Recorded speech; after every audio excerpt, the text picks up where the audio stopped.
예수님은 성전을 나오시면서 종말과 징조에 대해서 말씀하셨어요.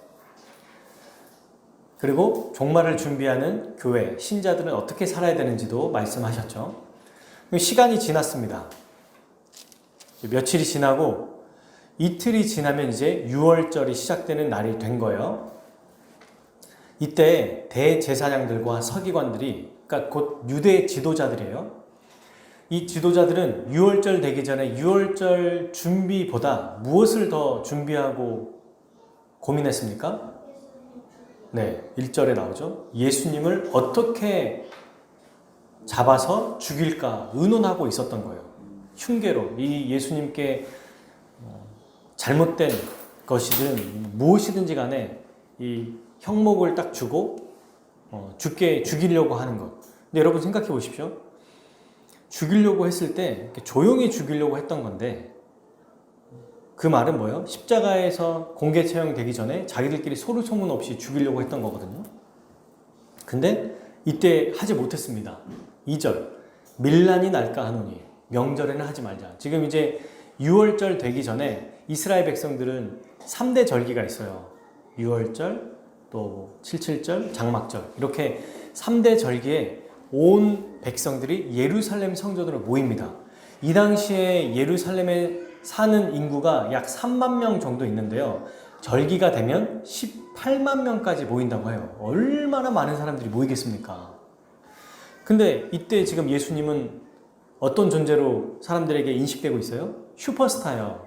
아주 인기 있는 사람입니다. 기적과 이적을 많이 베풀었기 때문에 예수님은 굉장히 사람들이 좋아하고 있는 그런 분이신 거죠. 이때 예수님을 만약에 공개적으로 데리고 가서 죽인다? 그러면 난리가 날 겁니다. 그러니 이 유대인 지도자들은 자기들의 안전을 위해서 죽이지 못한 거예요. 밀란이 날까 하더라고요. 자기들의 명예를 위해서도 죽이지 못한 것입니다. 자, 이런 계획, 이런 계략을 하고 있을 때 예수님은 뭘 하고 있는지 한번 보겠습니다. 3절 예수께서 베다니 나병 환자 시몬의 집에서 식사하실 때 베다니라는 곳에 가셔서 그곳에 시몬이라고 하는 사람의 집에 가셨습니다. 왜 가셨죠? 식사하러 가신 거예요. 베다니는 예루살렘에서 약 한 3km 정도 떨어진 작은 마을입니다. 이곳 마을에 유명한 사건이 있었어요. 나사로 그리고 마르다, 마리아 이 가족이 이 동네에 살고 있었어요. 그리고 시몬이라고 하는 사람은 뭐라고 지금 성경이 표현하고 있어요? 나병 환자 시몬이라고 그래요. 여러분, 나병 환자는 이스라엘의 진영 밖, 그러니까 이스라엘 밖에 쫓겨나 있거든요. 그 말은 뭡니까? 나병이 걸렸을 때 예수님께 치료를 이미 받은 사람이라는 거죠. 나병 환자가 지금 예루살렘 성전과 가까운 베다니 마을에 살 수 있다 없다? 없어요. 그러니까 이미 예수님께 치료받은 자라는 것을 보여주는 거예요. 3절을 통해서. 그러니 예수님을 당연히 이제 예루살렘 쪽에 왔을 때 자기 집으로 초대하지 않았겠습니까? 이렇게 이제 식사를 하고 계실 때 이때 이제 아주 우리가 오늘 보는 주인공 한 여인이 찾아옵니다. 여러분, 이 여인은요 4개의 복음서에 다 나와요. 마태, 마가, 누가, 요한. 근데 약간씩 다르거든요. 특별히 누가복음과 나머지 3개의 복음이 조금 달라요. 이 여인을 설명하고 표현하는 방식에 있어서. 그 요한, 마태, 마가는 이 여자가 누군지 나오지 않은데요. 요한복음은 이 여인이 누군지를 설명합니다. 그러면 왜 마태복음과 마가복음이 이 여인 이름에 대해서 말하지 않을까요? 그거는 우리가 살펴보면 알겠지만 9절에 보면요. 14장 9절에 예수님이 하신 말씀이거든요. 내가 진실로 너에게 이르노니 온 천하에 어디서 있든지 복음이 전파되는 곳에는 이 여자가 행한 일도 말하여 그를 기억하리라 하시니라. 여자 자체가 아니라 뭐라고 되어 있어요? 여자가 행한 일이 기억된다고 얘기했습니다. 그러니까 이 여인이 누구냐 보다 마태와 특별히 마가는 이 여인이 어떤 행동을 했는지를 집중하게 하기 위해서 이 여인에 대한 이름을 쓰지 않았던 거예요. 그러면 이 여자가 예수님이 식사를 하고 계실 때 찾아왔어요. 그리고 무슨 일을 했어요? 인사하러 왔습니까? 아, 예수님 너무 반가워요. 오랜만입니다. 인사하러 온 게 아니고 또 식사하러 온 것도 아니에요. 아, 예수님 식사하고 계신데 저 좀 밥 좀 주세요 라고 해서 밥 먹으러 온 사람도 아니에요.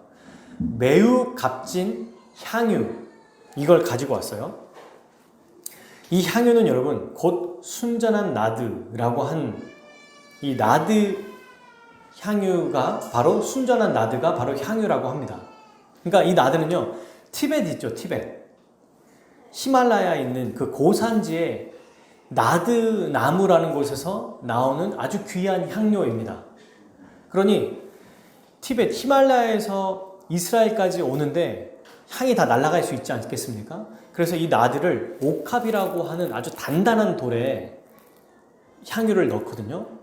그리고 이 옥합 위에 뚜껑 마개를 딱 덮습니다.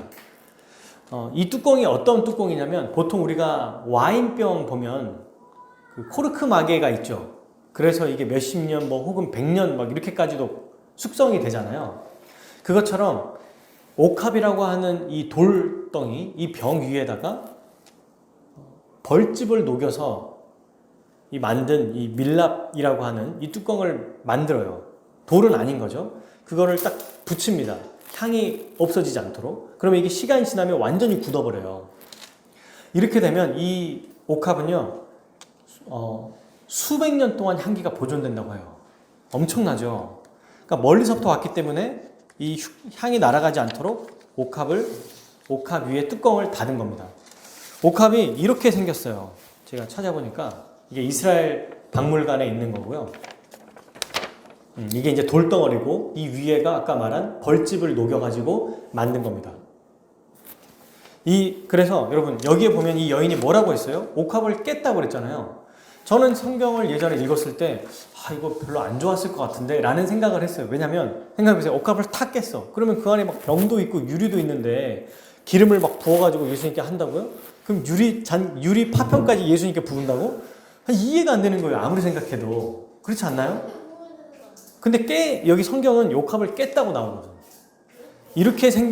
왜냐면 이렇게 생겼다는 걸 모르면 우리가 그냥 이런 병이라고 생각하면 병을 깼다고 생각하니까 깨다가 보면은 유리도 막 들어갈 수 있잖아요. 아무리 잘 깬다고 해도. 근데 옥합이 이렇게 생겼습니다. 그리고 뚜껑을 깨면 바로 이렇게 돼요. 여기만 딱 잘라지는 거예요. 이 돌은 절대로 깨지지 않는 돌입니다. 그러니 아주 밀봉이 되고 이 옆에 벌집 있죠? 얘를 녹여서 만든 이 위에다 뚜껑을 딱 만드는 거예요. 이게 바로 옥합입니다. 이 뚜껑을 이제 이렇게 만들어서 부은 거예요. 그러니까 깼다는 말은 이 위에 뚜껑을 깼다는 거죠. 그걸 깨고 이제 예수님께 향유를 부었어요. 근데 여기서 참 신기한 거는 뭐라고 돼 있냐면 한 여자가 매우 값진 향유라고 나옵니다. 이 향유의 가치가 얼마라고 나오죠? 지금 5절에 나오죠. 향유를 300데나리온 이상 팔 수 있다. 이거 하나로. 이 여인이 부은 향유의 크기는 우리가 일반 생각하는 소주병 정도 되는 500ml 페트병 정도 되는 크기라고 해요. 그 안에 옥합이 들어가 있고 많게는 500에서 1리터까지 들어간다고 합니다. 그 기름이. 그러니까 진짜 비싼 거예요. 작은 것도 비싼데. 즉 300데나리온은요. 노동자의 하루 일삭이 1데나리온이거든요. 1년치 품삯입니다. 1년치. 오늘날은 자본주의 시대이기 때문에 각자의 사람들마다 연봉이 다 달라요. 그러니까 그냥 이걸 쉽게 생각하면 자기 연봉, 1년 연봉을 생각하면 돼요. 이거를 돈으로 모아가지고 향유를 산 거죠. 그리고 이거를 예수님이 오실 때 한 번에 다 부어버렸습니다.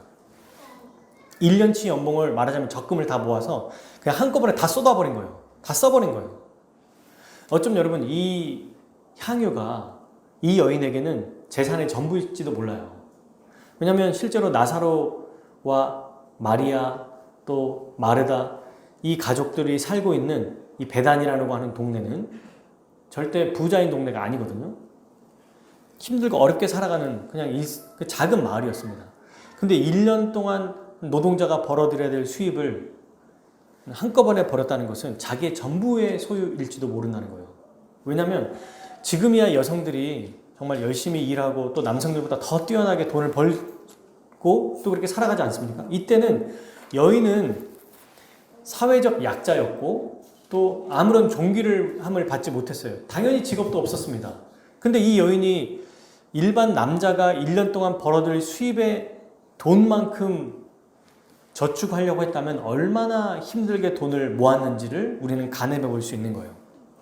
근데 어떻게 했냐면 예수님께 딱 가져와서 잠깐 붓고 다시 딱 붙인 게 아니고, 붙일 수 없어요. 여러분, 이거 깨버리면 다시 못 붙여요. 향이 다 날아가 버리기 때문에 한 번 깨면 정말 그냥 다 써야 됩니다.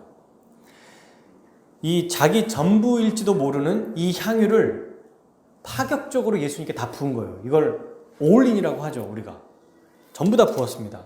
이게 얼마나 상식적이지 않고 이 상식을 뛰어넘는 행동인지를 주변 사람들의 반응을 보면 알 수 있어요. 자, 그 반응이 어떤지 한번 볼까요? 4절 한번 읽어봅시다. 시작. 어떤 사람들이 화를 내어 서로 말하되 어찌하여 이 향유를 허비하느냐.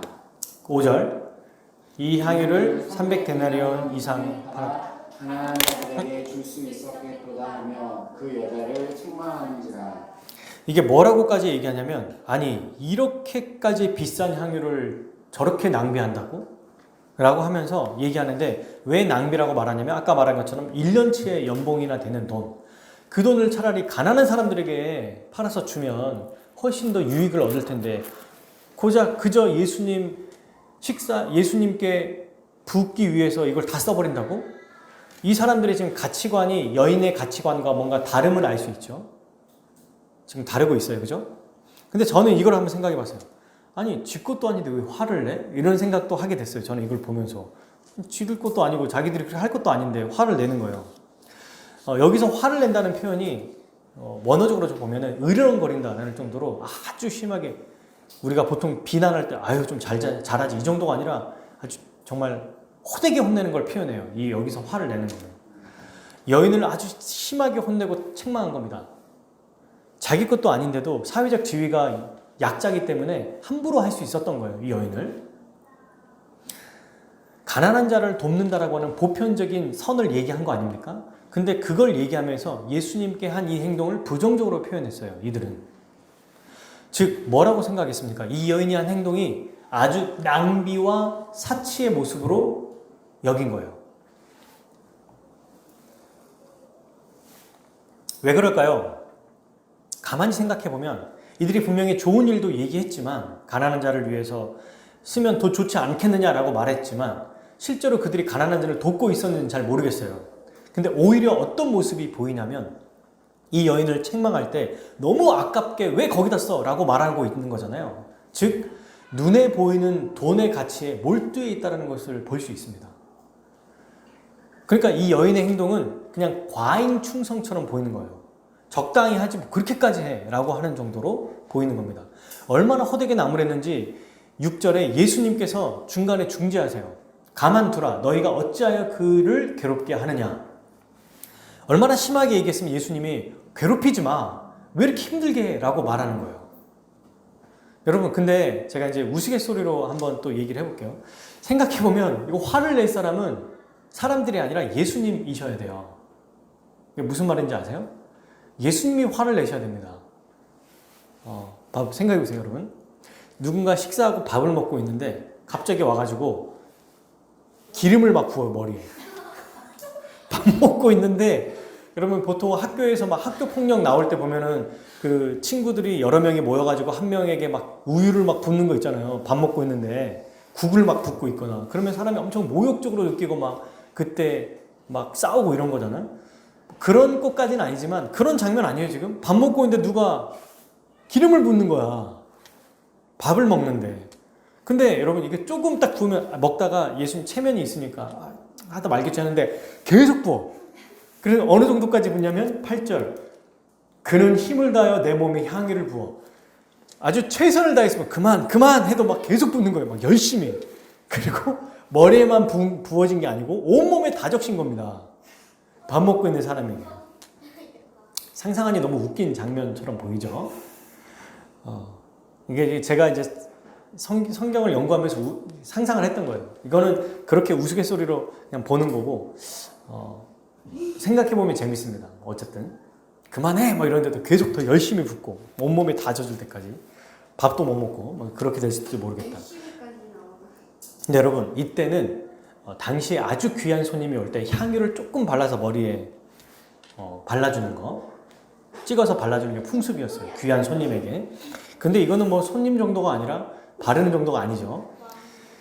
이걸 보면서 예수님은 온몸에 기름이 다 흐른 상태에서 좋은 일을 했다. 그만해! 라고 말할 때 얼마나 이게 참, 그죠?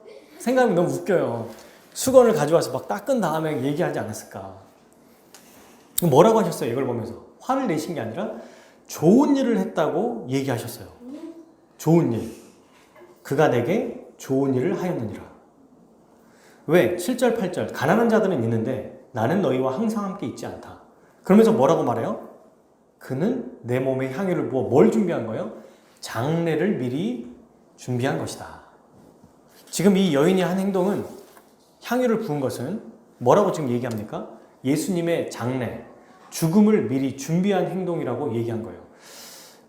보통 여러분 아끼는 사람이 이 당시에 죽으면 그 시신이 부패되기 전에 향유를 발라서 악취가 나지 않도록 했습니다. 그게 존귀하다 하고 살아가는 표현이었던 거예요. 근데 예수님은 어떻게 죽으셨죠? 죄인 중에 죄인으로 십자가에 달려서 범죄자 취급을 받았어요. 그러니 죽은 이후에 이런 대우를 받지 못한 겁니다. 그것을 미리 알았는지 어쨌는지 어쨌든 이 여인의 행동은 미리 예수님의 이 존귀함, 예수님께 한 이 행동으로 예수님의 죽음을 준비한 거죠. 이 여인은 바로 예수님의 장례를 준비하기 위해서 예수님께 자기의 전 재산이라고 생각할 정도의 귀한 것을 예수님의 몸에 다 부었어요. 장례를 미리 준비한 겁니다.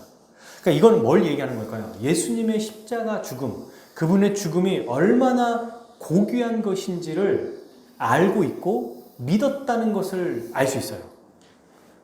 다른 사람들은 심지어 제자들까지도 그동안 수도 없이 예수님이 죽을 거라고 말씀하셨는데 관심도 없습니다.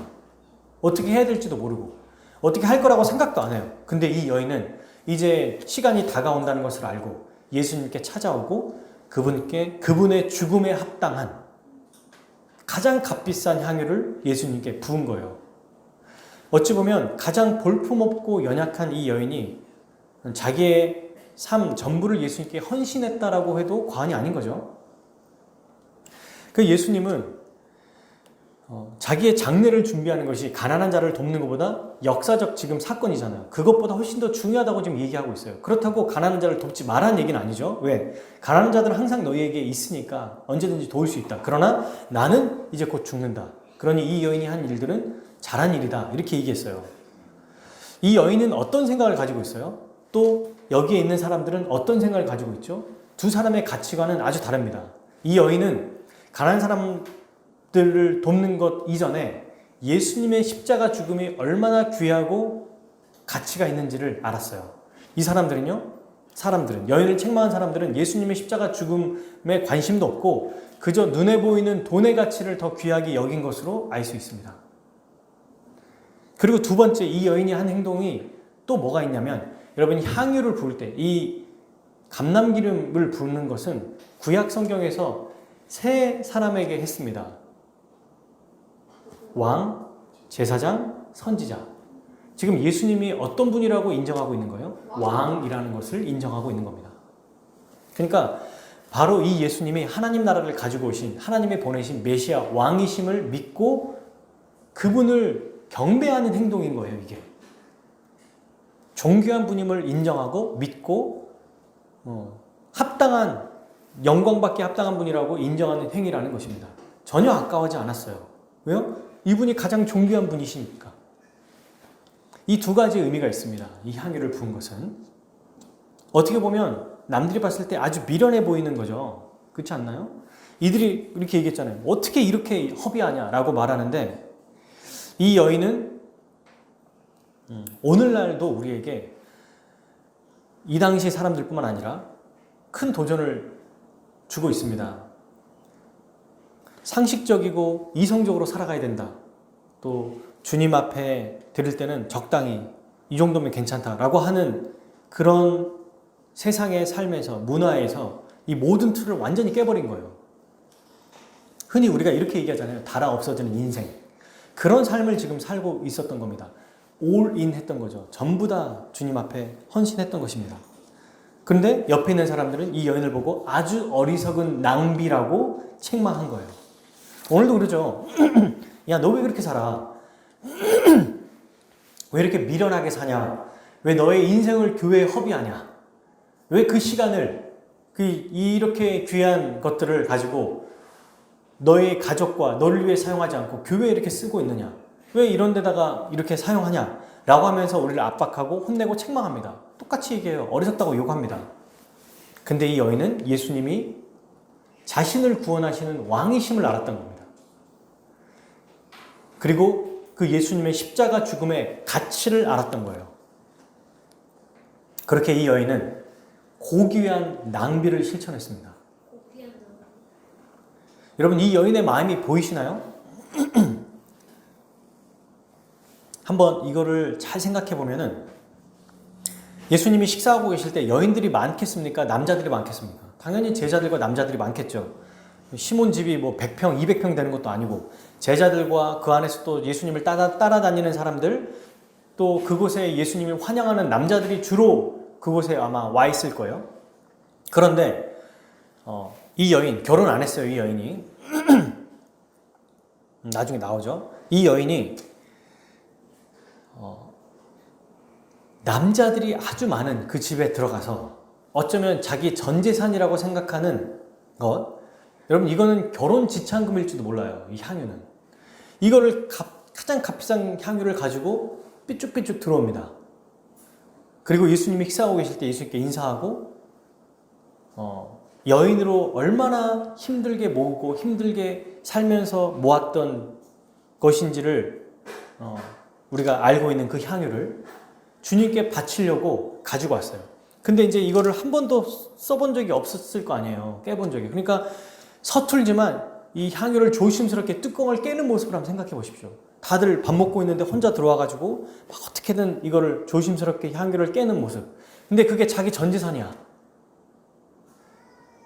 조심스럽게 깨는 거. 그 예수님께 향한 들어왔을 때 막 긴장되기도 하고 존경하는 마음이 있을 거고 기쁘기도 하면서도 또 주님을 사랑하는 마음, 또 장례를 준비하니까 또 이 마음의 슬픈 마음, 여러 가지 마음이 있으면서도 이 향유를 깨는 모습을 생각해 보십시오. 그리고 예수님 부을 때 막 이렇게 부었겠어요? 막 신나게 부었겠어요? 정말 그 두렵고 떨리는 마음으로 이렇게 향유를 부으면서 그러면서도 얼마나 감격스러우면서 긴장됐을까. 이 마음이 보입니다. 이걸 보면. 특별히 마가에서 깨다라는 말이 나오거든요. 여기. 다른 데서는 그냥 부었다 이런 표현만 나오거든요. 다른 마태복음이나 누가 요한복음에. 근데 이 여인은 깼어요. 그 행위가 우리는 이 깼다라는 행위를 통해서 얼마나 이 여인이 이 마음을 다해 주님께 헌신하고 있는지를 볼 수 있습니다. 그렇다면 이 여인은 어떻게 이런 일을 행할 수 있었을까요?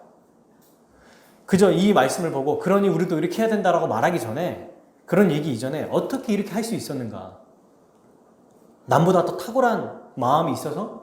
더 열심의 노력이 더 헌신이 남달라서? 아닙니다. 바로 여러분 예수님께 큰 은혜와 큰 사랑을 받았기 때문이에요. 아까 잠깐 제가 얘기하려고 했었는데 요한복음에서 이 여인은 바로 나사로의 여동생 마리아라고 얘기해요. 그래서 마리아는 예수님의 사랑을 먼저 받았습니다. 요한복음 11장 5절에 보면 이렇게 되어 있어요. 예수께서 본래 마르다와 그 동생과 나사로를 사랑하시더니, 그냥 모르겠어요. 부모님이 있는지 없는지 모르겠는데 이 남매를 너무 사랑하셨어요. 예수님이. 그래서 여러분 마르다의 초대로 예수님이 초대돼서 그곳에서 말씀도 전하셨잖아요. 그때 잘 알고 있는 말씀. 마르다는 예수님을 대접하는 요리를 하고 있었고 마리아는 대접하는 것조차 잊어버릴 정도로 예수님의 발꿈치 앞에서 말씀을 들었다고 하거든요. 그러니까 바로 앞에서 말씀을 듣는 것, 그 일을 했습니다. 그래서 마르다가 얘기하죠. 예수님, 제 동생은 준비도 안 하고 있다 그랬더니 너도 이렇게 와서 들어라 라고 할 정도로 이 가족들을 사랑하셨고 이 가족들은 예수님의 사랑을 받은 자들이었어요. 그리고 두 번째, 얼마나 큰 은혜와 사랑을 받았는가. 마르다의 오빠가 누구예요? 나사로죠. 나사로는 어떻게 됐습니까? 죽었어요. 며칠이 지나서 이제 죽었다는 얘기를 듣고 예수님이 원래 그곳을 떠나려고 했는데 더 계시거든요. 그리고 이제 마르다가 예수님 제 오빠가 죽었습니다. 그러면서 예수님이 뭐라고 그러냐면 내가 살릴 것을 믿느냐? 네, 믿습니다 라고 얘기하죠. 그러면서 이렇게 말해요. 예수께서 이르시되 나는 부활이요 생명이니 나를 믿는 자는 죽어도 살겠고 무릇 살아서 나를 믿는 자는 영원히 죽지 아니하리니 이것을 내가 믿느냐. 이 말씀을 마르다에게 하십니다. 그리고 마르다가 네 주님 믿습니다 라고 하면서도 내가 주님 우리가 죽고 나면 영원히 살 것을 믿습니다 이렇게 얘기하거든요. 그랬더니 예수님이 아니 지금 살아날 거다. 그리고 데리고 가고 마리아를 불러요. 네 동생을 불러와라. 그리고 이제 마리아가 옵니다. 마리아도 엄청 울면서 예수님 우리 오빠가 죽었습니다. 죽은 지 사흘이나 돼서 시체에서 썩은 냄새가 납니다 하면서 울어요. 그때 예수님도 함께 그들의 그 눈물을 보고 함께 통곡하고 우시죠. 함께 슬퍼하시고 이제 예수님의 그 슬퍼하는 것은 너무너무 사랑하는 나사로가 죽었다는 것뿐만 아니라 죄 때문에 죽게 될 수밖에 없는 이 분노함도 같이 있는 거거든요. 그리고 나사로야 일어나라 하고 나사로를 살려주세요. 이것들을 경험한 가족이 바로 나사로, 마르다, 마리아입니다. 예수님께서 직접 얘기하셨죠. 나사로를 딱 일으키 세우시기 전에 또 뭐라고 말씀하시냐면 요한복음 11장 41절부터 43절까지 이렇게 말씀하세요. 돌을 옮겨 놓으니 예수께서 눈을 들어 우러러 보시고 이르시되 아버지여 내 말을 들으신 것을 감사하나이다. 항상 내 말을 들으실 줄을 내가 알았나이다. 그러나 이 말씀 하옵는 것은 둘러선 무리를 위함이니 곧 아버지께서 나를 보내신 것을 그들로 믿게 하려 함이니이다. 이 말씀을 하시고 큰 소리로 나사로야 나오라 부르시니 나사로가 일어나 나왔더라. 이렇게 나와요. 그러니까 예수님은 나를 믿으면 지금도 살아날 거고 또 영원히 살 것이다. 죽지 않는다 라고 말씀하신 것뿐만 아니라 뭘 또 말씀해 주셨어요?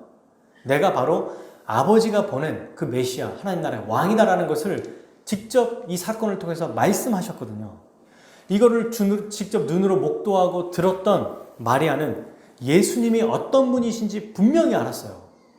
그리고 그 예수님이 주신 은혜가 무엇인지 알았고 그 사랑을 받은 것입니다.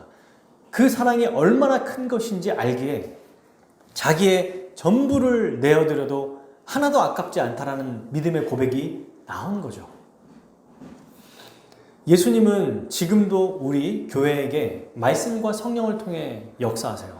그분의 십자가 죽음의 이 복음을 우리에게 적용시켜 주십니다. 그러면서 뭐라고 얘기하십니까? 성경은 뭐라고 우리에게 얘기하고 있어요? 예수님이 어떤 분이다? 우리의 왕이다, 구원자이시다, 주님이시다. 그 말은 뭐예요? 하나님 나라의 왕이시고 우리는 그의 백성이라는 거예요. 백성은 자기 뜻대로 사는 자들이 아닙니다. 왜요?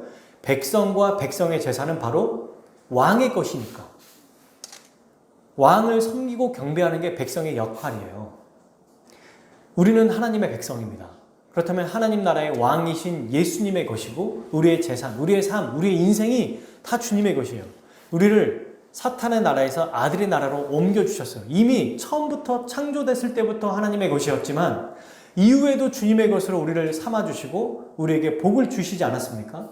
그러니 마땅히 주님을 위해 사는 것이 당연하다고 말하고 있는 거예요. 여러분 우리도 주님의 것이지 않습니까? 그죠? 이것을 알고 믿는 자는 이 여인 마리아와 같이 살 거예요. 이 세상이 어리석어 보이는 삶을 살 것입니다. 자기의 인생과 재산으로 고귀한 낭비를 실천할 겁니다. 근데 여러분 여기서 예수님이 가난한 자를 돕는 일도 말씀하셨다고 얘기했죠. 이것은 예수님께 헌신하는 일과도 연결되어 있다는 것을 우리는 불과 13장 종말에 대한 준비에 대해서도 그 말씀을 통해서도 우리는 알 수 있었습니다. 왜냐하면 가장 지극히 가난한 약한 자, 교회 안에서 이 지극히 약한 자는 누구냐면 교회 안에 실제 교인이어야 되고요. 그러니까 정말로 믿음을 고백하는 자, 교회 안에 아무나 그냥 들어와서 있는 사람 말고 참되게 믿음을 고백한 자들 중에서도 실제로 정말 스스로 말씀대로 살아가는데 어렵게 살아가는 사람, 또 고난 중에 있는 사람, 여러 가지 영적으로 물질적으로 어려운 사람을 얘기하거든요. 그 사람에게 한 것이 바로 예수님 자신에게 한 것이라고 말씀하셨잖아요. 그러니까 예수님께 헌신하는 것은 가난한 자를 돕는 일도 연결이 돼 있습니다. 근데 이때는 지금 가난한 자보다 예수님의 십자가 죽음을 기념하는 것이 더 중요하다고 여겼어요. 왜 그럴까요? 십자가 죽음이 있어야 가난한 자도 있는 거예요. 십자가 죽음이 있어야 가난한 자도 도울 수 있는 겁니다. 십자가 죽음이 없이 만약 가난한 자를 돕는 것이 중요하다고 말했다면 여러분 생각해 보십시오. 가난한 자를 아무리 돕고 열심히 구제를 해도 그것으로 구원받지 않습니다. 행위로 구원받는 게 아니에요. 그러니 예수님의 십자가 죽음, 이것을 기념하는 것은 가난한 자를 돕는 것보다 훨씬 더 중요한 이유가 되는 거죠. 왜냐하면 십자가 죽음을 통해 구원받는 것이기 때문에 가난한 자를 돕는 것으로 구원받는 것이 아니기 때문에 먼저 첫 번째 바로 이 십자가 죽음이 얼마나 중요한지를 우리는 알 수 있고요. 그리고 두 번째, 이 가난한 자에게도 무엇이 더 필요합니까? 십자가 복음이 필요해요.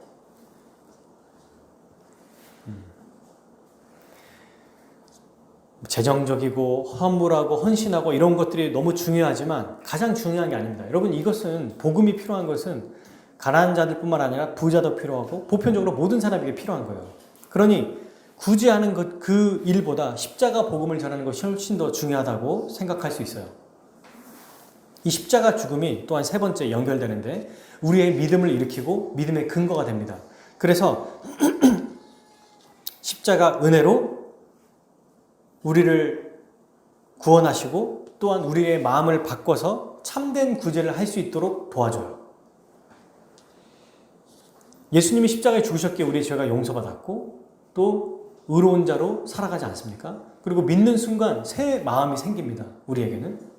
그리고 자신을 위해 살았던 이 옛사람이 죽고 새 사람으로 거듭나는 거예요. 성령께서 일을 하시죠.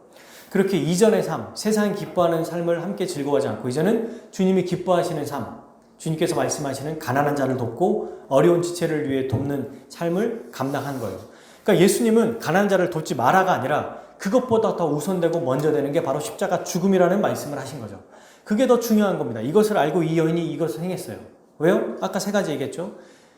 십자가 죽음을 통해 구원을 받는 거고, 그리고 십자가 죽음의 이 복음이 이 가난한 자들에게 중요한 거고, 그리고 참되게 이들을 돕기 위해서는 십자가 죽음을 적용받은 것이 먼저 이어야 되기 때문에 은혜를 받은 자만이 참된 구제를 할 수 있기에 그런 것입니다. 그러니까 이 십자가 죽음, 복음을 받아들이는 것이 먼저라는 거예요. 이것을 더 귀하게 여겨야 된다. 이렇게 예수님 말씀을 해석할 수 있습니다. 그러면 이제 뒤에 10절, 11절은 어떤 얘기가 나오냐면 12 중에 하나인 가룟 유다가 나와요. 근데 이 유다는 뭘 하냐면 예수님을 넘겨주려고 앞에 1, 2절에 나왔던 대제사장들에게 갑니다. 지도자들이 12제자 중에 한 명에게 찾아온 게 아니고 유다가 직접 예수님을 팔기 위해 대제사장들을 찾아가요. 이 11절에 나오죠. 그랬더니 이 사람들이 듣고 기뻐합니다. 왜요? 이 많은 인파 중에 어떻게 예수님을 찾아내겠어요? 근데 제자 중에 한 명이 예수님께 그 대제사장에 찾아와서 예수님을 어떻게 넘겨줄까 하면서 기회를 엿보고 있는 자들에게 찾아와서 돈을 받고 넘겨주겠다고 얘기하니 얼마나 그들이 기뻐하겠습니까? 이때 이 복음서에는 안 나오지만 다른 복음서에서는 받은 돈의 액수가 은 30이라고 말하거든요. 그거는 노예 한 명 값이고요. 4달치 월급에 포함됩니다. 그러니까 1년치 월급을 부었던 향유의 3분의 1밖에 안 되는 가격. 그걸로 예수님을 팔았어요.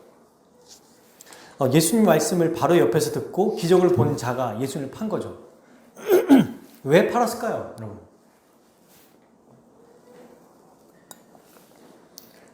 예수님의 모습이 자기가 생각했던 것과 달랐기 때문입니다. 성경에서는 그 원인이 분명하게 안 나와 있지만 이렇게 쭉 보다 보면 유다가 왜 예수님을 팔았는지를 알 수 있어요. 유다도 예수님께 배신당했다는 생각을 했을지도 몰라요. 왜냐하면 그가 생각했던 왕은 일반 유대인들과 같이 이 세상에서 군림해서 영광을 누리게 하는 왕이었어요. 다른 제자들도 똑같이 불과 얼마 전에 예루살렘에 가는 길에 제자들이 어떻게 했습니까? 누가 더 크냐? 야고보와 요한은 우리를 한 명은 좌측, 한 명은 우측에 우리를 세워주십시오 라고 하면서 이 땅에 살아가는 영광만을 생각했잖아요. 유다도 동일했습니다. 그죠? 그래서 자기의 모든 것을 다 버리고 주님을 따랐는데 주님은 전혀 자기가 생각했던 예상의 방향대로 흘러가지 않고 십자가에 죽는다고 얘기한 거예요. 그냥 죽어서 끝나는 인생으로 된다고 얘기한 거예요. 그러니 얼마나 배신감을 느꼈을까? 고난의 왕이 아니라 영광의 왕만을 생각했던 거예요. 유다는. 여러분 보십시오. 이 유다뿐만 아니라 지금 앞에서 1절부터 11절까지 보면 세 부류가 나오죠. 첫 번째 대제사장과 서기관들, 유대 지도자들. 그리고 두 번째 향유를 부은 여인을 혼낸 예수님의 주위에 있는 사람들. 그리고 가룟 유다.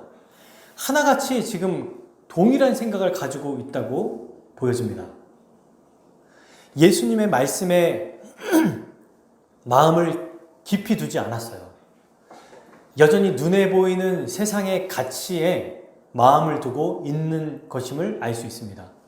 유대 지도자들은 자기들의 명예 때문에, 또 이 사람들은 돈의 가치 때문에, 그리고 가룟 유다는 자기가 원하는 대로 예수님이 살아가지 않기 때문에, 영광이 아니라 고난이라고 하는 자기가 전혀 생각하지 않았던 삶의 방향대로 살아가기 때문에 바로 하나같이 예수님에 대한 거부하는 마음, 배신하는 마음을 가지고 살았던 거죠. 그런 모습이 또 나타났던 거고요. 여러분, 이 사람들은 이방인인가요? 유대인인가요? 유대인이죠. 그러니까 교회 다닌 사람들이라는 거예요. 오늘날 보면 교회 직분자고 아주 열심히 있고 주님과 가까이 있는 사람들인 겁니다.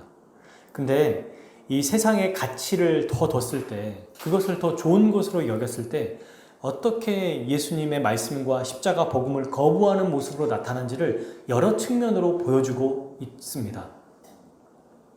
그러면서 정말 열심히 주와 복음을 위해 살아가는 자들, 종말의 삶을 잘 준비하면서 다른 지체를 열심히 돕고 살아가는 자들의 삶을 헛된 낭비라고 생각하는 거예요. 그 정도면 됐지 뭐 그렇게까지 하냐. 너는 참 어리석다. 나도 교회 다니는 사람이야. 나도 신자야. 근데 상식적으로 생각해. 이성적으로 판단하란 말이야. 뭐 그렇게까지 살아. 야, 그걸 그렇게까지 써야 되겠냐? 그걸 그렇게까지 살아야겠어? 네 인생을 그렇게 허비해야겠냐? 왜 이렇게 낭비하냐? 라고 말하면서 우리를 공격할 수 있습니다. 그런데 복음을 알고, 특별히 이 복음, 여기서 말하는 본문 밀착으로 보면 뭐예요? 십자가 죽음, 이 죽음의 값어치가 얼마나 큰지를 안다면 이런 자들은 이 마리아, 이 여인과 같이 자기의 삶을 낭비하며 살아가겠죠. 고귀하게. 말씀을 마치겠습니다. 예수님은 하나님 나라의 왕이세요. 근데 이 왕은 어떻게 백성을 다스리냐면 자기의 권력을 이용해서 백성을 괴롭히는 게 아니라 오히려 자기의 권력, 자기의 왕권을 백성을 위해 희생하는 것으로 사용합니다. 우리를 위해 가장 가난하고 처참하고 비참한 자로 살아가기로 택하시고요. 실제로 그렇게 사셨어요. 그리고 마지막 자기의 가장 빛나는 영광스러운 왕권을 십자가 죽음을 위해 사용하셨습니다. 말씀하신 대로 산 거죠. 가장 낮아지시고 지시는 그 방식으로 죽음을 택하셨어요. 하나님이시고 가장 고귀하신, 존귀하신 왕이신 예수님이 우리 같은 이 죄인을 위해서 십자가에서 죽으심, 가장 비참한 죽으심으로 우리를 살리셨습니다. 우리 때문에 상상할 수 없는 이 왕, 고귀하고 존귀한 왕이 비참하게 죽으신 거예요. 이것을 안다면, 이것을 믿는다면 어떻게 살게 될까요? 주를 위해 사는 것, 주를 위해 자기의 인생을 살아가는 것을 기뻐하며 살 것입니다. 주를 위해 인생을 낭비한다고 생각하지 않을 거예요. 그것이 마땅히 해야 되는 것이라고 생각할 거예요. 그러면서 오히려 어떻게 또 주를 위해 더 열심히 살아갈 수 있을까? 어떻게 하면 더 주님 기뻐하시는 대로 살 수 있을까? 나의 직장에서, 교회에서, 개인의 삶에서 하루하루를 이 시간을 어떻게 보낼까? 나의 돈을 어떻게 써야 될까? 하면서 고민하며 사는 게 바로 이런 은혜를 받은 자의 마땅한 반응일 거예요. 그러면서 우리 주님은 이렇게 또 살 수 있도록 매주 말씀과 성령을 통해서 역사하시죠. 근데 여러분, 이렇게 사는 게 왜 좋냐면, 우리 사람은요, 하나님께 영광 돌리고 하나님을 예배하는 것이 가장 존귀한 존재로 살아가는 거예요. 우리의 삶에서 우리가 매일매일을 살아가는데 제일 우리가 빛나는 때가 언제냐면 주님을 위해 살 때가 가장 빛나는 겁니다. 우리가 우리의 목적대로 사는 게 바로 주님의 영광을 위해 사는 거거든요. 우리의 행복, 우리의 기쁨을 위해 사는 것보다 주님의 영광을 위해 사는 것이 가장 존귀한 자로 빛나는 존재로 살아가는 것입니다. 그런데 여러분, 이건 동시에 우리가 가장 행복한 삶이에요. 이 세상 어떤 것보다 참된 신자는 그리스도의 사랑을 알고 그 사랑을 아는 대로 살아갈 때 가장 부요한 자로 살아가는 거예요. 그 사랑 얼마나 아름다운지 이것을 우리가 찬양하지 않았습니까? 얼마나 부요한지.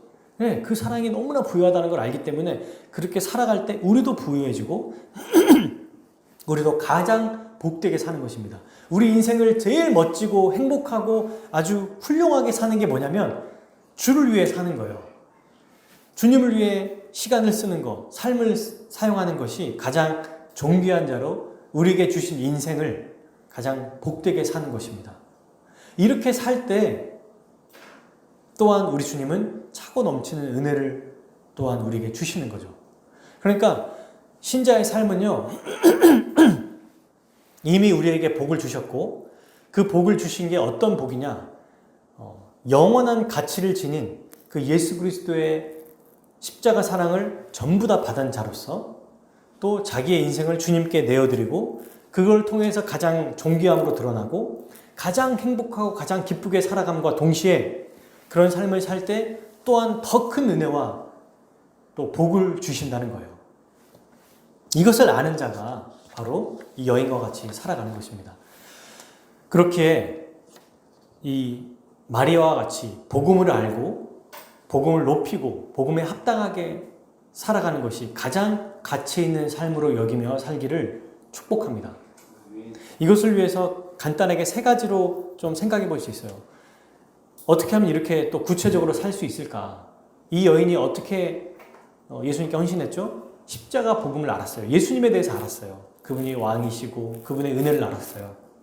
그렇게 우리도 첫째, 지속적으로 예수님의 십자가 복음, 그 은혜를 알아야 됩니다. 이걸 배워야겠죠. 그리고 배운 것뿐만 아니라 그 의미가 얼마나 크고 위대하고 놀라운지를 계속해서 알고 기억하고 묵상해야 됩니다. 그럴 때 참된 감사와 경배의 마음이 우러나오는 거예요. 이 여인은 억지로 누가 시켜서 한 것도 아니잖아요. 아니, 생각해 보십시오. 누가 억지로 이거 하라고 하면 하겠습니까? 근데 예수님의 값어치, 가장 값비싼 향유보다 비교할 수 없을 만큼 그분의 값지다는 것을 알기에 그것을 주님께 다 쏟아 부는 것에 대해서 아무런 거리낌이 없었던 거예요. 왜? 그 복음을 알았기 때문에, 주님에 대해서 알았기 때문입니다. 그리고 두 번째, 그러한 복음을 안 자로서 또 복된 삶을 살아야 됩니다. 우리는 그 복된 삶이 뭐예요? 고귀한 낭비를 하는 것, 주님께 예배하고 경배하고 찬양하는 삶, 또한 어려운 지체를 돕는 것, 이런 것도 포함되는 거죠. 그리고 세 번째, 이 복음을 높이는 것, 그러니까 복음을 전하는 것을 우리는 또한 힘써야 할 것입니다. 가난한 자들에게, 그들에게 재정적으로, 영적으로, 심리적으로만 도와주는 게 아니고 참되게 그들에게 필요한 것, 복음을 전해야겠죠. 십자가 죽음의 의미를 분명히 알려주는 것이 너무나 중요할 것입니다. 자, 이렇게 살아갈 때 그러면 어느 수준에 어느 정도의 기준이 있습니까? 라고 얘기할 때 우리 주님이 말씀하셨습니다. 네, 기준이 있습니다. 8절 마지막으로 한번 읽어볼까요? 마가복음 14장 8절 시작. 그는 힘을 다하여 내 몸에 향유를 부어 내 장례를 미리 준비하여 9절 내가 진실로 너에게 이르노니 온 천하에 어디서든지 복음이 전파되는 곳에는 이 여자가 행한 일도 말하여 그를 기억하리라 하십니다. 아멘. 이 8절에 힘을 다하여는 혹은 이제 나와 있는 이 용어는 할 수 있는 만큼이라는 뜻이에요. 이 여인은 자기가 할 수 있는 일을 했다라고 얘기합니다.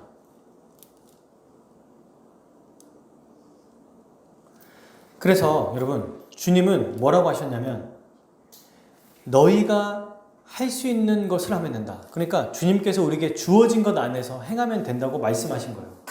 우리가 각자의 상황과 각자의 환경에 맞게 복음을 전하고 또 복음을 기억하고 또 복음의 삶에 합당한 삶을 살면 되는 것입니다. 그럼 이것을 구체적으로 어떨 때는 적용해야 될 필요도 있겠지만 우리 이 말씀을 듣고 성령의 사람들은 각자 말씀을 듣고 생각나는 것들이 있을 거예요. 깨닫게 하시는 것이 있습니다. 그걸 듣고 적용하면 돼요. 그래서 우리 주님이 말씀하시는 것, 우리 성경에는 분명히 그는 힘을 다하라고 했지만 이 힘을 다하라 할 때는 그 여인이 할 수 있는 만큼 할 수 있는 일을 했다. 할 수 있는 수준으로 이것을 했다라는 표현이거든요. 이게. 그렇게 여러분 우리가 할 수 있는 것, 그런데 이것을 할 수 있는 것에 마음이 더 생길 때도 있고 조금 덜 생길 때도 있겠죠. 근데 그때는 어떻게 이것이 가능한가? 바로 이 예수 그리스도의 십자가 복음을 알게 될 때, 그분이 우리에게 행하신 일, 그 크기와 값어치와 이 깊이를 알게 될 때 우리는 우리의 마음이 조금씩 자라나서 더 주님을 위해 조금씩 더 살아가게 되는 것을 경험하게 될 것입니다. 그러므로 우리 모두 예수님의 십자가 복음을 배우는 일에 힘쓰고 복음을 전하는 일에 힘쓰고 또 복음을 따라 주를 위해 허비하는 인생을 살아가는 삶이 되기를 축복합니다. 이런 자의 삶은요, 9절에 주님이 말씀하셨죠. 이 여인의 일이 온 천하에 어디선지 복음이 전파되는 곳에 남겨질 거다. 이것처럼 우리가 했던 이 모든 일들이 이 땅에서 미련하게 살아가는 이러한 이 고귀한 낭비, 이 헌신, 이를 허비하는 삶이 우리 주님의 나라, 천국에서 영원히 남겨질 거예요. 우리의 이 삶이. 그렇게 우리는 기쁨으로 이 일을 감당하며 주님의 뜻대로 살아갈 것입니다. 자, 우리 함께 같이 기도하겠습니다.